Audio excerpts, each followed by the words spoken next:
Hello my dear students, welcome back to your physics classes, and from today we are starting electromagnetic induction and this is lecture number 1. So in this electromagnetic induction बहुत ही important topic है हमारा class 12 physics के लिए। तो सबसे पहले जो हम बात करेंगे that we will discuss about magnetic flux. सबसे पहले हम बात करेंगे मैग्नेटिक फ्लक्स। मैग्नेटिक फ्लक्स को हम फाई से रिप्रेजेंट करते हैं और आप नोट कर सकते हैं डेफिनेशन मैग्नेटिक फ्लक्स की। The total number of magnetic field lines passing through any surface. The total number of magnetic field lines passing through any surface is called magnetic flux bound with the surface. ठीक है, दोबारा note करिए, note नहीं किया आपने तो। The total number of magnetic field lines passing through any surface is called magnetic flux bound with the surface. ठीक है, अब अगर इसको रिप्रेजेंट करना हो फाई इक्वल्स टू क्या बोलते हैं हम, B dot A, and it can also be written as phi equals to B A cos theta. ठीक है, ये तो मैथमेटिकल फॉर्मूला हो गया। मैंने क्या बोला, the total number of magnetic field lines passing through any surface is called magnetic flux bound with the surface. ठीक है, सपोज ये आपके पास कोई भी एक सरफेस है, ये कोई भी एक सरफेस है और इस सरफेस का नॉर्मल आपके पास क्या आ जाएगा, area vector, always normal to surface, हम पहले ही बात कर चुके हैं। और यहाँ पर जो आपकी मैग्नेटिक फील्ड लाइंस हैं वो किसी एंगल पे एग्जिस्ट कर रही हैं। ठीक है, मैग्नेटिक फील्ड लाइंस किसी एंगल पे एग्जिस्ट कर रही हैं और से मैग्नेटिक फील्ड और एरिया वेक्टर के बीच का एंगल क्या हो गया, थीटा। तो flux bound with the surface is given by phi equals to B A cos theta. सबसे इंपॉर्टेंट चीज बेटा नोट कर लेना, यहाँ जो थीटा है ना, theta is the angle between area vector and magnetic field. सबसे इंपॉर्टेंट थीटा में कंफ्यूजन होता है, तो theta is the angle between area vector and magnetic field. कई बार न्यूमेरिकल्स में आपको एंगल दिया होगा which the surface made with the magnetic field, वो नहीं चाहिए। हमें क्या चाहिए, we need the angle between the area vector and the magnetic field. ठीक है, तो फ्लक्स क्या हो गया, phi equals to B A cos theta. चलो अब बात करें इसकी एसआई यूनिट, तो नोट कर लेंगे the SI unit of flux is weber. The SI unit of flux is Weber and the unit of flux in CGS system, CGS system क्या हो जाएगी आपके पास, Maxwell. The unit of magnetic flux in CGS system क्या हो जाएगी, Maxwell. इनका एक conversion है, तो आप लोग एक कन्वर्जन नोट कर सकते हैं, 1 वेबर इक्वल्स टू 10 की power 8 Maxwell. 1 weber equals to 10 की पावर 8 मैक्सवेल कन्वर्जन हो गया। Let us start with Faraday experiment.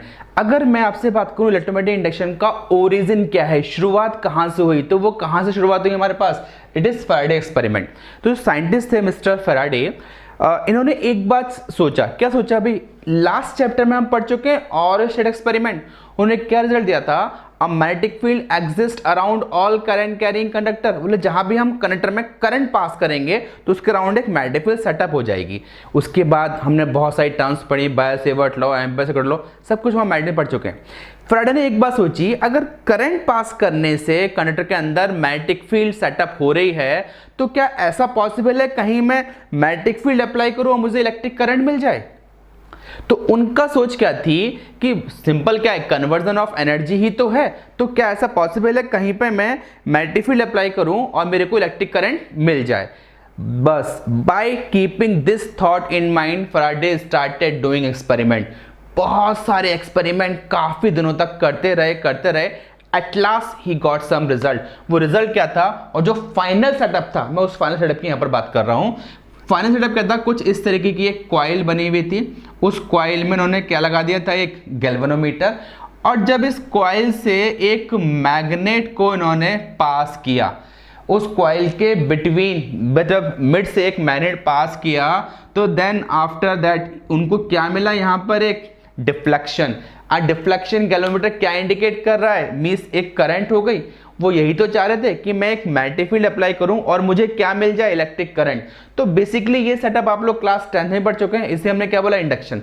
But Faraday experiment का जो एक फाइनल स्टेटमेंट है जो बहुत जरूरी है और जो हमारे इंडक्शन का बेस है, वो नोट करेंगे। पहले लिखिए, whenever there is a relative motion between the magnet and the coil, whenever there is a relative motion between the magnet and the coil, then due to change in magnetic flux an EMF is induced. Then due to change in magnetic flux an EMF is induced, and if circuit is closed a current starts flowing in a circuit. And if circuit is closed a current starts flowing in a circuit. This current is called induced current. This EMF is called induced EMF, and this entire phenomena जिसकी हम बात कर रहे हैं is known as electromagnetic induction. तो Faraday ने सबसे important चीज क्या बोली, whenever there is a relative motion, क्या होना चाहिए, whenever there is a relative motion between the magnet and the coil, then relative motion से क्या होगा, then due to change in magnetic flux, relative motion से क्या होगा, there will be change in magnetic flux, और magnetic flux में change होने की वजह से क्या होगा, an EMF is induced. तो मैं बोल सकता हूं यहां पर क्या आ जाएगा, there exists an induced EMF. ये ध्यान रखना, बहुत ही इंपॉर्टेंट चीज है, मैं फिर बोल रहा हूं, whenever there is a relative motion between the magnet and the coil, then due to change in magnetic flux an EMF is induced. This phenomena is known as what, electromagnetic induction. इसको हम क्या बोलते हैं, electromagnetic induction. ठीक है भाई, relative motion क्यों जरूरी है, due to change in magnetic flux. इसको आप सिंपल आप गांठ मान लो, एक लिख लो अच्छे से, कि जब जब फ्लक्स में, मैग्नेटिक फ्लक्स में चेंज होगा तब तब एक ईएमएफ इंड्यूस होगा. आगे हम इंडक्शन के बहुत सारे टॉपिक्स पे बात करेंगे, हमें एक ही चीज देखनी है, क्या वहां पर मैग्नेटिक फ्लक्स में चेंज है. अगर मैग्नेटिक फ्लक्स में चेंज है तो एक ईएमएफ इंड्यूस होगा. Whenever there is a relative motion, अगर ये कॉइल रखी हुई है, ये मैग्नेट, आप मैग्नेट को कॉइल के पास लाइए या मैग्नेट को कॉइल से अवे लेके जाइए, फ्लक्स में चेंज होगा. आप मैग्नेट को फिक्स रखिए, कॉइल को मैग्नेट के पास लाइए या कॉइल को मैग्नेट से अवे लेके जाइए, फ्लक्स में चेंज होगा. हमें क्या चाहिए, whenever there is a change in magnetic flux, उसके लिए क्या जरूरी है, रिलेटिव मोशन. मींस या तो कॉइल मैग्नेट को अप्रोच करे या मैग्नेट कॉइल से अवे जाए, या फिर दोनों अप्रोच करें या दोनों अवे जाएं. डजंट मैटर, मैटर क्या है, there must be some change in magnetic flux, और जब जब फ्लक्स में चेंज होगा तब तब क्या होगा, कि ईएमएफ इंड्यूस होगा. अब after doing this experiment Faraday ने दो लॉ दिए. वो लॉ क्या थे, फर्स्ट लॉ, दो लॉ दिए, आप नोट कर सकते हैं. फर्स्ट लॉ वही है जो मैंने बोला अभी, वही है. हमने क्या बोला अभी, जब जब फ्लक्स में चेंज होगा तब तब ईएमएफ इंड्यूस होगा. गब्बर का डायलॉग समझ के याद कर लो इसको, कि जब जब फ्लक्स में चेंज होगा तब तब ईएमएफ इंड्यूस होगा. अब अगर लिखने को आएगा कॉपी में, हमें याद करना हो तो हम एक अच्छी लैंग्वेज याद करेंगे ना, वो लैंग्वेज नोट करेंगे. क्या है, लिखो, the induced EMF last, the induced EMF last so long as the change in magnetic flux continues. The induced EMF lasts so long as the change in magnetic flux continues. वही बात आई ना, कि जब जब फ्लक्स में change होगा तब तब EMF इंड्यूस होगा. क्या बोला हमने, the induced EMF last so long as the change in magnetic flux continuous. ठीक है, सेकंड लॉ नोट करेंगे. सेकंड लॉ नोट करेंगे. सेकंड लॉ क्या बोलता है, देखो भाई, अगर मुझे सेकंड लॉ नोट करना है, मैं क्या करूंगा, this E equals to d phi upon d t. आप नोट कर सकते हैं, सेकंड लॉ क्या हो जाएगा, E equals to d phi upon d t. Statement क्या हो जाएगा, the magnitude of induced EMF, the magnitude of induced EMF is directly proportional to the rate of change in magnetic flux. The magnitude of induced EMF is directly proportional to the rate of change in magnetic flux. भाई जितना ज्यादा rate से flux change होगा उतना ही ज्यादा EMF हमारा circuit में induce होगा. ठीक है, तो हमने क्या बोला, the magnitude of induced EMF is directly proportional to the rate of change in magnetic flux. ठीक है, सेकंड लॉ हो गया. अब अगर आप गौर से देखें सेकंड लॉ को, तो सेकंड लॉ से हमें मैग्नीट्यूड ऑफ इंड्यूस्ड EMF तो मिल जाएगा, E equals to d phi upon d t हम फाइंड कर सकते हैं. लेकिन अब EMF है, किसी भी डायरेक्शन में फ्लो करेगा. ये जो हमारा सेकंड लॉ है, ये हमें मैग्नीट्यूड तो बताता है, but does not indicate anything about the direction of induced EMF, कि EMF की डायरेक्शन क्या होगी, उसके बारे में हमें ये इंडिकेट नहीं करता. ठीक है, तो डायरेक्शन फाइंड करने के लिए हम क्या यूज करेंगे, डायरेक्शन फाइंड यूज करें बेटा, हम यूज करते हैं Lenz law. Let us study Lenz law. तो ये तो कंफर्म हो गया, लेंज लॉ हम कहाँ यूज करना जाना है, to find the direction of induced EMF. Note कर लो कॉपी में, Lenz law is used to find the direction of induced EMF in a circuit. ठीक है, इट स्टेट्स, स्टेटमेंट बड़ा ही इंपॉर्टेंट स्टेटमेंट है, नोट कीजिए। The direction of induced EMF is such that, the direction of induced EMF is such that it opposes the cause of its production. क्या बोला हमने, the direction of induced EMF is such that it opposes the cause of its production. कि induced EMF की direction ऐसी होगी वो हमेशा अपने प्रोडक्शन के कॉज का अपोज करेगा। बड़ा ही अजीब सा है ना, बहुत ही सिंपल है समझने में। यहां देखो भाई, सपोज ये मैंने कोई भी एक कॉइल यहां पर रखी हुई है, ठीक है। अब कॉइल रखी हुई है तो ऑब्वियसली यहां पे एक मैग्नेट है। अब देखो भाई, ये कॉइल है, ये मैग्नेट है, रखे हुए हैं, तो there must be some magnetic flux bound with the coil, लेकिन रखे हुए हैं, मोशन नहीं है, no change in flux, no induced EMF. ठीक है, अब हमने क्या करा, इस मैग्नेट को कॉइल की तरफ मूव करना शुरू किया। जैसे अब मैग्नेट को कॉइल की तरफ लाएंगे तो क्या होगा, इससे बाउंड फ्लक्स में चेंज होगा। जब इससे बाउंड फ्लक्स में चेंज होगा तो क्या होगा, एक ईएमएफ इंड्यूस होगा।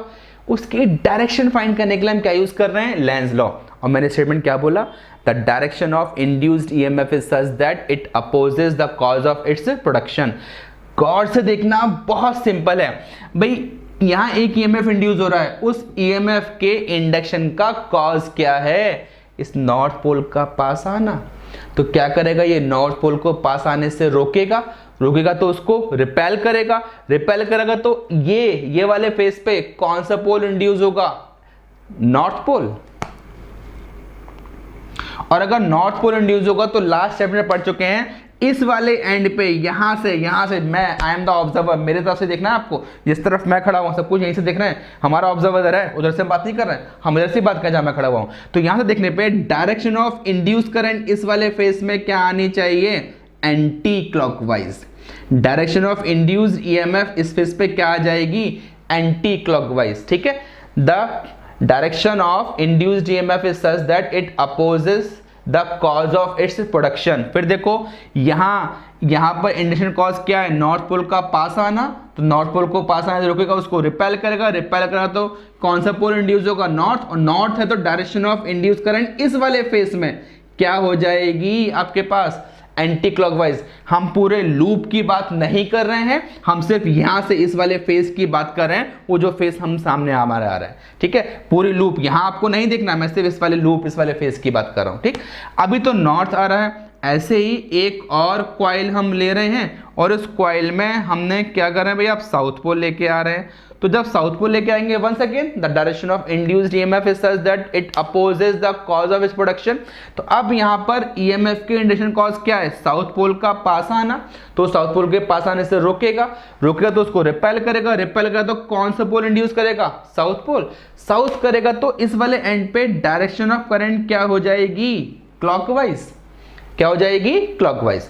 तो अभी तो नॉर्थ और साउथ पोल आ रहे थे, अब अगर ये अवे जाएं, नॉर्थ और साउथ पोल अगर आपके पास कहाँ हो जाएंगे, अवे जाएं। चले भाई, अब अवे ले जा रहे हैं। अगर अवे हमें लेके जाना है तो भाई सपोज यहाँ पर आ जाइए, ये मैग्नेट आपके बाहर आ गया, ये साउथ पोल जा रहा है, ये साउथ पोल अवे हो रहा है। वंस अगेन साउथ पोल के अवे जाने से यहाँ पर क्या होगा, फ्लक्स में चेंज होगा, फ्लक्स में चेंज होगा, ईएमएफ इंड्यूस होगा। And what will be the direction of that induce EMF, such that it opposes the cause of its production. गौर से देखना, what is the cause of production of induce EMF here, south pole का जाना। तो इस south pole को जाने से रोकेगा, अब उसे अट्रैक्ट करेगा, अट्रैक्ट करेगा तो कौन सा पोल इंड्यूस जाएगा, नॉर्थ पोल। ऐसे ही आप यहां पर आ जाओ, एक और मैग्नेट है, इस मैग्नेट से आपका नॉर्थ पोल अवे जा रहा है। तो अब क्या करेगा, it oppose the cause of its production. तो नॉर्थ पोल को जाने से रोकेगा, रोकेगा तो उसको अटैक करेगा, अटैक करेगा तो यहाँ पे कौन सा पोल इंड्यूस आएगा, साउथ पोल। कौन सा पोल इंड्यूस आएगा, साउथ पोल। ठीक है, बात समझ आ गई। तो वंस अगेन मैं इसमें बोल रहा हूं, the direction of induced EMF is such that it opposes the cause of its production. आ रहा है तो आने का अपोज रिपेल करेगा, जा रहा है तो जाने का अपोज अट्रैक्ट करेगा। ओके बेटा, now let us discuss Faraday Lenz law. भाई फैराडे का सेकंड लॉ क्या था? सेकंड लॉ देखा था ना, that the magnitude of induced EMF is directly proportional to the rate of change in magnetic flux d∅/dt। और Lenz law ने क्या बोला? The direction of induced EMF is such that it opposes the cause of its production. तो oppose कर रहा है, मैं minus sign लगा दूं, ठीक है। तो this is known as what? Faraday Lenz law, E equals to minus का d∅/dt। फैराडे लेंज लॉ क्या कहलाएगा? E इक्वल्स टू माइनस का d∅/dt। और ये E जो लिख रहा हूं मैं small e, it is what? Induced EMF. क्या है ये हमारा? इंड्यूस्ड ईएमएफ, ठीक है। अब अगर कहीं सर्किट में, हमने पहले बोला था if circuit is closed and a current starts flowing through a circuit, तो सर्किट क्लोज है, करंट फ्लो हो रही है। अगर आपको करंट मेजर करनी है तो आप लिख सकते हो यहां पर इंड्यूस्ड करंट। अगर हमें सर्किट में इंड्यूस करंट फाइंड करनी है तो वो I इक्वल्स टू, ऑब्वियसली क्या लगाएंगे हम? E/R। E की वैल्यू हम लगाते हैं यहाँ पे, तो देखो हमने 1/R तो बाहर निकाल दिया। E की वैल्यू क्या हो जाएगी? माइनस का d∅/dt। तो इंड्यूस करंट हम क्या लिख सकते हैं? दिस इज माइनस का 1/R and this will be d∅/dt। So by this way we can find out the induce current in a circuit. अब अगर हमें इंड्यूस करंट मिल गई तो क्या हम इंड्यूस चार्ज की कैलकुलेशन भी कर सकते हैं? चलो भाई, next we can calculate induced charge. Induced charge Q ले लें तो करंट पढ़ी है आपने, क्या होती है current? I equals to dQ/dt। आ जाइए, हमने क्या लगाया? This is I equals to dQ/dt। तो हमें अगर इंड्यूस चार्ज dQ फाइंड करना है, ये क्या हो जाएगा? I dt।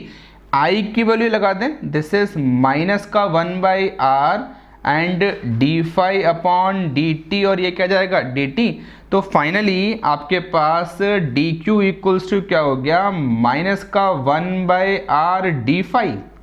ये क्या आ गया आपके पास? Induce current. ये क्या आ गया आपके पास? This is the induce charge. अब एक छोटी सी बात देखना, dQ इक्वल्स टू क्या है? माइनस का 1/R d∅।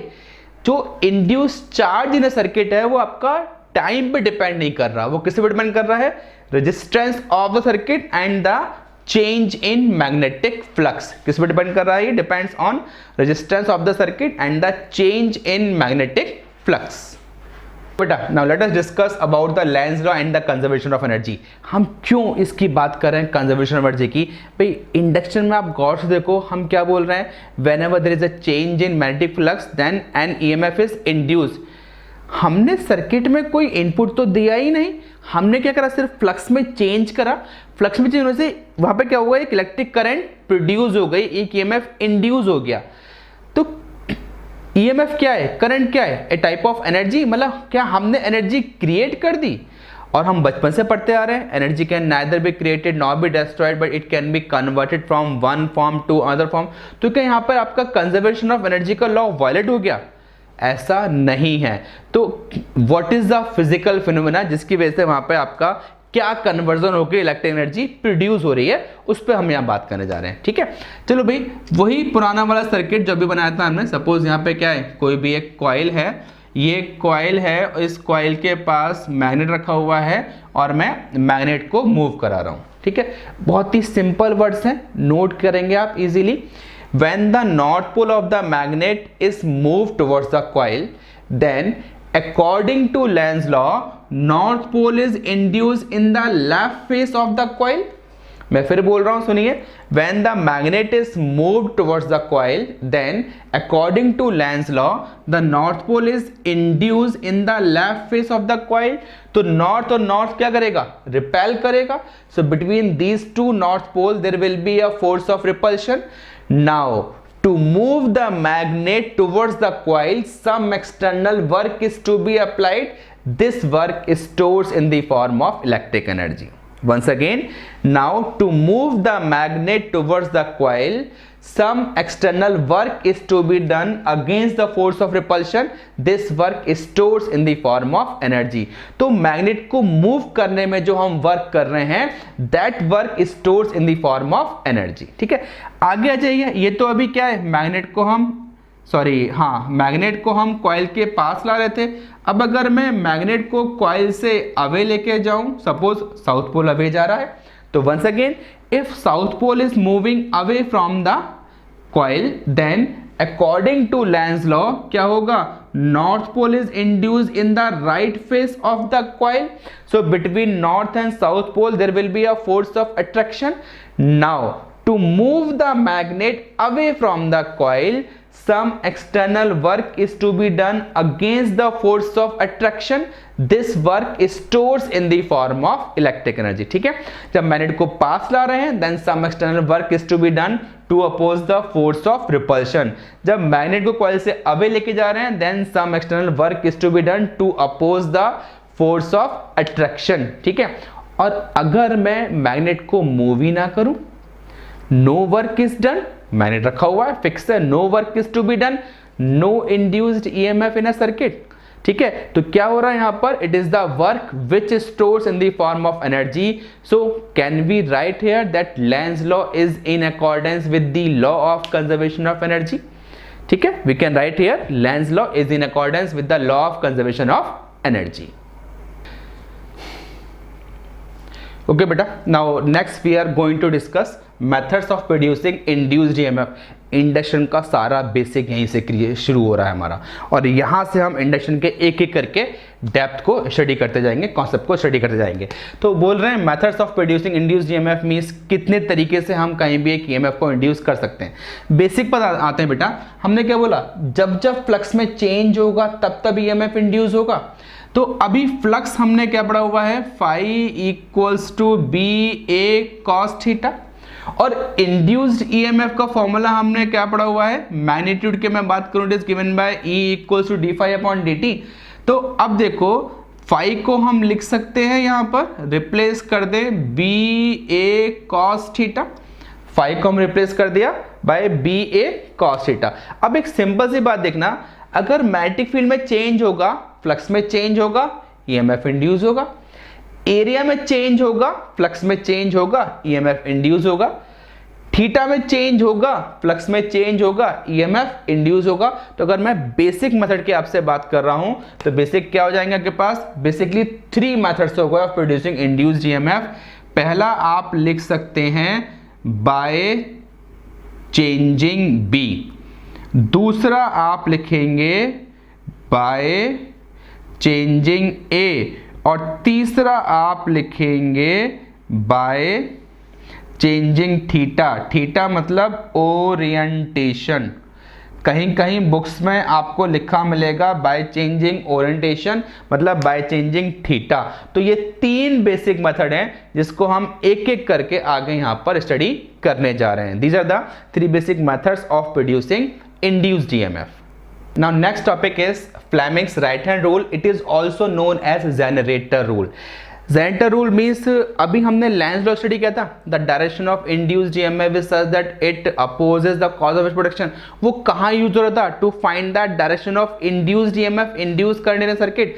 तो ये जो Fleming's right hand rule है ना, generator rule, it is also used to find the direction of induced EMF, induced current in a circuit. ठीक है, तो मैं आपने अभी जो पढ़ा था लास्ट क्लास में, it is Fleming's left hand rule पढ़ा था. वो फ्लेमिंग्स लेफ्ट हैंड रूल क्या था, सीक्वेंस क्या फॉलो करता हमने, IBF. Left hand rule is used to find the direction of force applied on a current carrying conductor placed in the magnetic field. लेकिन यहां जो हम यूज करने जा रहे हैं right hand rule. Right hand rule का सीक्वेंस हम क्या फॉलो करेंगे, FBI. FBI, पहले आप फोर्स इंडिकेट करेंगे, फिर मैग्नेटिक फील्ड करेंगे, then this middle finger will indicate direction of induce current in a circuit. ठीक है, आप अगर समझ लीजिए अच्छे से, क्या बोलेंगे, stretch the thumb, first finger and middle finger of right hand such that the 3 are mutually perpendicular. If thumb indicate direction of force oblique motion, जहां मोशन करेंगे, जहां फोर्स अप्लाई करेंगे वहीं तो क्या होगा, कंडक्टर में आपका मोशन होगा. So if thumb indicates direction of force oblique motion, first finger indicates direction of magnetic field, then middle finger will indicate direction of induced current in a conductor. Direction of induced current in a conductor. ठीक है, कहाँ use करना है, कैसे use करना है, एक एक करके हम यहाँ बात करने जा रहे हैं. लाइक मैं जो यहाँ आपको एग्जाम्पल निकाल के दिखा रहा हूँ, अभी जो रिजल्ट निकाल रहा हूँ उससे कुछ रिजल्ट दूंगा, वो यूनिवर्सली एप्लीकेबल है. मतलब आप यूनिवर्सली उसको कहीं भी अप्लाई कर सकते हो डायरेक्टली. आप सिर्फ सिचुएशन देखोगे, डायरेक्टली अप्लाई करोगे, आई इस रूल के अकॉर्डिंग है. लाइक क्या है, ये क्रॉस वाली फील्ड मैंने ली बेटा अभी यहाँ पर, हम क्या ले रहे हैं, क्रॉस वाली फील्ड ले रहे हैं, ठीक है। क्रॉस वाली फील्ड मतलब मैग्नेटिक फील्ड कैसे हो गई, perpendicular to the plane of paper और acting from upward to downward, मतलब इनवर्ड वाली फील्ड हो गई। इसको हम क्या बोलते हैं, इनवर्ड। याद होगा आपको लास्ट चैप्टर में पढ़ा था, ये फील्ड कैसे होगी हमारे पास, इनवर्स वाली फील्ड है। और इस इनवर्ड फील्ड के परपेंडिकुलर, मतलब यहां से यहां से यहां से यहां से हम कोई भी कंडक्टर को, लूप को एंटर करा रहे हैं, ठीक है। ध्यान रखना कंडीशन है, इनवर्ड वाली फील्ड के परपेंडिकुलर एंटर करा रहे हो आप, इनवर्ड फील्ड के परपेंडिकुलर एंटर करा रहे हो, बस ये कंडीशन आपको फॉलो रखनी है, ठीक है। लाइक चलो भाई मैं एक कोई भी रेक्टेंगल लूप हमने एंटर कराया, तो जैसे ये लूप एंटर करेगा, अब एंटर करेगा तो एक सिचुएशन क्या आ जाएगी निकल के, यहां से मूव करेगा तो ये वाली सिचुएशन आ चुकी होगी। जैसे ये एंटर कर रहा है, तो एंटर कर रहा है बेटा, हमें क्या यूज करना है, ये देखो ये force, motion, magnetic field, current. अभी ये अंदर जा रहा है, ये मोशन हो गई, मैग्नेटिक फील्ड कहाँ हो गई, डाउनवर्ड, तो ये फिंगर कहाँ जा रही है, अपवर्ड। तो इस वाली आर्म में ईएमएफ कहाँ इंड्यूस होगा, इन अपवर्ड डायरेक्शन। यहां तो कोई मैग्नेटिक फील्ड ही नहीं है, कोई फ्लक्स चेंज नहीं है, फ्लक्स नहीं है तो कोई ईएमएफ इंड्यूस नहीं होगा, तो इसकी वजह से ईएमएफ पूरे सर्किट में फ्लो करेगा, that is direction of induced EMF क्या हो जाएगी, इधर फ्लो करेगा ना, this will B anti clockwise. क्या हो गई, एंटी क्लॉकवाइज, ठीक है। अब एक सिंगल, मैं यूनिवर्सल क्या बोल रहा हूं कि इस इनवर्ड वाली फील्ड में, इनवर्ड फील्ड के परपेंडिकुलर परपेंडिकुलर परपेंडिकुलर परपेंडिकुलर किसी भी शेप का लूप एंटर करे, direction of induced EMF will B anti clockwise. Like आपने यहां से सर्कुलर लूप एंटर करा दिया, डायरेक्शन ऑफ इंड्यूस्ड ईएमएफ क्या हो जाएगी, एंटी क्लॉकवाइज। आपने यहां से कोई भी ट्रायंगुलर लूप एंटर कराया, डायरेक्शन ऑफ इंड्यूस्ड ईएमएफ इसमें भी क्या हो जाएगी, एंटी क्लॉकवाइज, ठीक है। और जब यहां से एग्जिट करेंगे तो ऑब्वियसली जब एग्जिट करेंगे तो क्या होगा, आपके पास direction of induced EMF reverse हो जाएगा। तो एग्जिट होने पे कोई भी इर्रेगुलर शेप का लूप है, जब ये एग्जिट होगा तो एग्जिट होने पे क्या हो जाएगी, डायरेक्शन ऑफ करंट क्लॉकवाइज, क्या हो जाएगी, क्लॉकवाइज। यूनिवर्सली एप्लीकेबल है, आप किसी भी केस में अप्लाई कर सकते हैं। सिंपल आपको देखना है कि किसी भी शेप का लूप क्रॉस वाली फील्ड के परपेंडिकुलर एंटर करेगा, डायरेक्शन ऑफ इंड्यूस्ड ईएमएफ क्या हो जाएगी, एंटी क्लॉकवाइज। और जब वो एग्जिट करेगा then direction of induced EMF will be clockwise, ठीक है। एक चीज और देखना यहां पर, एक चीज और देखना, जब जब ये क्रॉस वाली फील्ड में लूप एंटर कर रहे हैं तो इनसे बाउंड फ्लक्स क्या हो रहा है, इंक्रीज हो रहा है। तो कई बार ऐसी सिचुएशन भी आएगी, कई बार ये सिचुएशन मिलेगी कि क्रॉस वाली फील्ड के अंदर किसी भी लूप का मूवमेंट हो रहा हो या लूप एक्सपेंड हो रहा हो, दोनों केस में क्या हो रहा है, magnetic flux bound with the loop increase हो रहा है। और magnetic flux bound with the loop increase होगा तो उस केस में आप डायरेक्ट ले सकते हो, डायरेक्शन ऑफ इंड्यूस्ड ईएमएफ आप क्या बोलोगे, एंटी क्लॉकवाइज। और जब कोई लूप मैग्नेटिक फील्ड से बाहर जा रहा है तो इन दैट केस फ्लक्स क्या हो रहा है, इसमें से डिक्रीज हो रहा है, डिक्रीज हो रहा है। क्रॉस वाली फील्ड में जब भी सिचुएशन प्रोड्यूस ऐसी हो कि फ्लक्स डिक्रीज हो, मतलब क्रॉस वाली फील्ड में रखे किसी लूप को मैं कंप्रेस कर दूं, कंप्रेस करेंगे तो क्या होगा, एरिया डिक्रीज होगा, मतलब फ्लक्स डिक्रीज होगा। और अगर फ्लक्स डिक्रीज होगा तो डायरेक्शन ऑफ इंड्यूस करंट क्या हो जाएगी, क्लॉकवाइज। यूनिवर्सली एप्लीकेबल है, सिचुएशन देखो डायरेक्टली अप्लाई कर देना। ये मैंने बात किस में करी थी, अभी आपसे क्रॉस वाली फील्ड की बात की थी। अगर फील्ड क्रॉस ना होके हम वहां पर डॉट ले लें, हम क्या ले लें, डॉट ले लें, तो यहां भी डायरेक्टली रिजल्ट आप यूज कर सकते हैं। भाई डॉट वाली फील्ड अगर हमने ले ली, डॉट वाली फील्ड का मतलब क्या, ये फील्ड कैसे हो जाएगी, आउटवर्ड्स। ये वाली मैग्नेटिक फील्ड कैसे होगी हमारे पास, आउटवर्ड। तो आउटवर्ड फील्ड में अब भाई जब आपने direction of magnetic field reverse कर दी, जब आपने डायरेक्शन मैग्नेटिक फील्ड रिवर्स कर दी तो फिर अब डायरेक्शन ऑफ इंड्यूस करंट भी क्या होगी, रिवर्स। पहले ये अप जा रही थी, अब यहाँ पे डाउन, डाउन मतलब क्लॉकवाइज, सारी सिचुएशन आपकी रिवर्स हो जाएगी। तो फिर से आ जाओ, किसी भी शेप का लूप जब आप डॉट वाली फील्ड में एंटर कराएंगे, कैसे, परपेंडिकुलर टू मैग्नेटिक फील्ड, उसके अंदर इंड्यूस्ड ईएमएफ क्या होगा, ऑलवेज इन क्लॉकवाइज डायरेक्शन, किसी भी शेप का हो। आप ट्राइंगुलर शेप के लूप को एंटर करा दीजिए, आप रेक्टेंगुलर एंटर कराइए, आप स्क्वायर शेप का एंटर कराइए, आप किसी भी इर्रेगुलर शेप का, कोई भी अगर इर्रेगुलर शेप का लूप है और वो मैग्नेटिक फील्ड के परपेंडिकुलर आना चाहिए, कंडीशन यही है। जब जब एंटर करेगा किसमें, आउटवर्ड फील्ड में, तो direction of induce current always क्या हो जानी है, क्लॉकवाइज। और जब वो एग्जिट करेगा तो डायरेक्शन ऑफ इंड्यूस्ड ईएमएफ क्या हो जाएगी, एंटी क्लॉकवाइज। ठीक है, सिचुएशन यहां से जस्ट रिवर्स हो गई। Is it clear? डायरेक्टली आप ये एग्जांपल्स कहीं भी अप्लाई कर सकते हैं। चलो बेटा, बड़ी ही इंपॉर्टेंट चीज़ है, बहुत ही बेसिक है, ध्यान से सुनना है यहाँ पर भाई। ये वही आपके पास क्रॉस वाली फील्ड है, क्रॉस वाली फील्ड मतलब इनवर्स फील्ड हो गई। इनवर्ड फील्ड में यहाँ से कोई भी लूप आपका एंटर कर रहा है, जो हमने डिस्कस किया था। भाई बताइए इस लूप के अंदर डायरेक्शन ऑफ इंड्यूस्ड ईएमएफ क्या होगा? बोले सर अभी तो हमने बोला था क्या हो जाएगी, ये एंटी क्लॉकवाइज। हाँ बिल्कुल सही, एंटी क्लॉकवाइज। और अगर यहां से ये लूप आपका एग्जिट होगा तो डायरेक्शन ऑफ इंड्यूस्ड ईएमएफ क्या हो जाएगी, क्लॉकवाइज। ठीक है ना, बिल्कुल क्लॉकवाइज आ गई। ठीक है, एंटर कर रहा है तो एंटी क्लॉकवाइज, एग्जिट हो रहा है तो क्लॉकवाइज। मेरा क्वेश्चन ये है कि ये मैग्नेटिक फील्ड के अंदर मूव कर रहा है। जब ये मैग्नेटिक फील्ड के अंदर मूव कर रहा है, अब इसके अंदर डायरेक्शन ऑफ इंड्यूस्ड ईएमएफ क्या होगी? ध्यान रखना, इस केस में there will be no induced EMF. इस केस में there will be no induced EMF, कोई ईएमएफ इंड्यूस नहीं होगा। क्यों नहीं होगा भाई? ईएमएफ इंडक्शन के लिए मेन इंपॉर्टेंट चीज क्या चाहिए? There must be some change in magnetic flux. तो जब जब ये लूप मैग्नेटिक फील्ड में एंटर कर रहा है, magnetic flux bound with the loop increase हो रहा है, फ्लक्स में चेंज हो रहा है, ईएमएफ इंड्यूस हो रहा है। जब ये मैग्नेटिक फील्ड से एग्जिट कर रहा है, इन दैट केस भी क्या हो रहा है, यहाँ पर फ्लक्स डिक्रीज हो रहा है, फ्लक्स में चेंज हो रहा है, ईएमएफ इंड्यूस हो रहा है। लेकिन जब ये लूप मैग्नेटिक फील्ड के अंदर, कंप्लीटली मैग्नेटिक फील्ड के अंदर ट्रेवल करेगा, will there be any change in magnetic flux? अब यहाँ फ्लक्स में चेंज नहीं है, no change in flux, that's why there is no induced EMF. ठीक है, तो कोई भी लूप हो, किसी भी शेप का लूप हो, जब जब मैग्नेटिक फील्ड में एंटर करेगा फ्लक्स में चेंज होगा, ईएमएफ इंड्यूस होगा। जब जब मैग्नेटिक फील्ड से एग्जिट होगा फ्लक्स में चेंज होगा, ईएमएफ इंड्यूस होगा। लेकिन जब वो कंप्लीटली मैग्नेटिक फील्ड के अंदर ट्रेवल करेगा, then there will be no change in magnetic flux, hence no EMF will be induced. ठीक है बेटा, आज की वीडियो मैं यहीं ऑफ कर रहा हूं। ठीक है, इसके बाद आपको एक नेक्स्ट वीडियो और मिलेगी। इन दैट केस ये इस जैसे काफी सारे क्वेश्चंस हम बात करेंगे जो बोर्ड एग्जाम में अक्सर पूछे जाए हुए हैं। ये सारे क्वेश्चंस मैं वही डिस्कस कर रहा हूं जो बोर्ड एग्जाम में कभी न कभी पूछे गए हैं आपसे। ठीक है, आज के लिए इतना ही। Thank you and have a nice day.